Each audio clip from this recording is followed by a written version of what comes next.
So we've talked about Samsung's rumored upcoming multi-fold, tri-fold, G-fold device quite a few times. It does look very, very interesting, and details have remained fairly thin. But today we do have a little bit of new information to talk about that might be slightly disappointing for some of you. For the sake of being thorough, let's take a quick walk down memory lane. So back on January the 5th, I came across this patent that was very, very interesting for obvious reasons. It shows a Samsung Z Fold device with not one, but two hinges. This is like the Huawei Mate XT, but it's different because this device folds in and then in again, like the G Fold devices that we saw demoed by Samsung Display. This would have all of that fragile folding screen be on the inside, so it's not exposed to the outside world. In theory,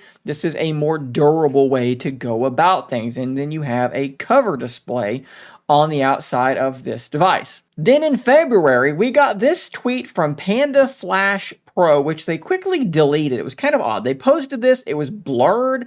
They said they didn't want to take a risk, so they blurred it, and then they deleted it. But it was also, at least for a while, it was the image of their banner on their profile.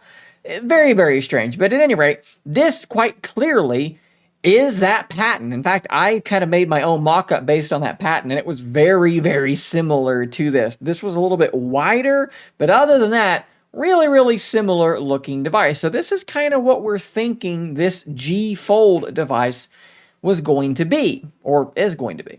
We even saw Samsung basically show a device like this on stage at one of their Galaxy Unpacked events, although this device is more of the in and out accordion style, kind of like the Huawei Mate XT, not the design that they are allegedly going to be using. But at any rate, this was getting people, I think, fairly excited, and I think it's reasonable to be kind of excited about this device. It is something finally kind of new again from Samsung. As much as some of us really enjoy the Z Fold concept, a normal looking phone that opens up into a fairly large tablet, something that opens up twice into a full 10-inch screen could be absolutely amazing for mobile productivity, media consumption, doom scrolling in 3 apps at one time. The possibilities are absolutely endless. However, today we do have to talk about some bad news that I don't think should be all that surprising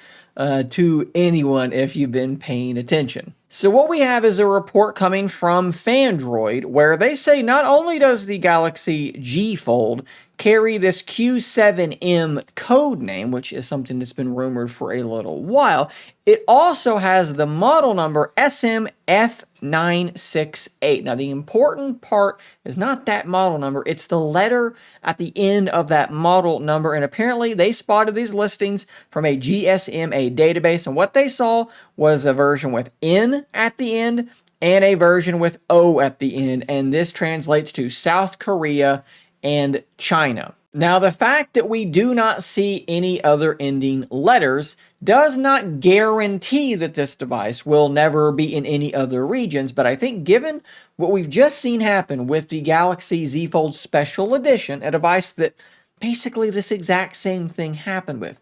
It launched in South Korea and it launched in China. I think that's what's going to happen again. I think they are using these two regions as their test bed.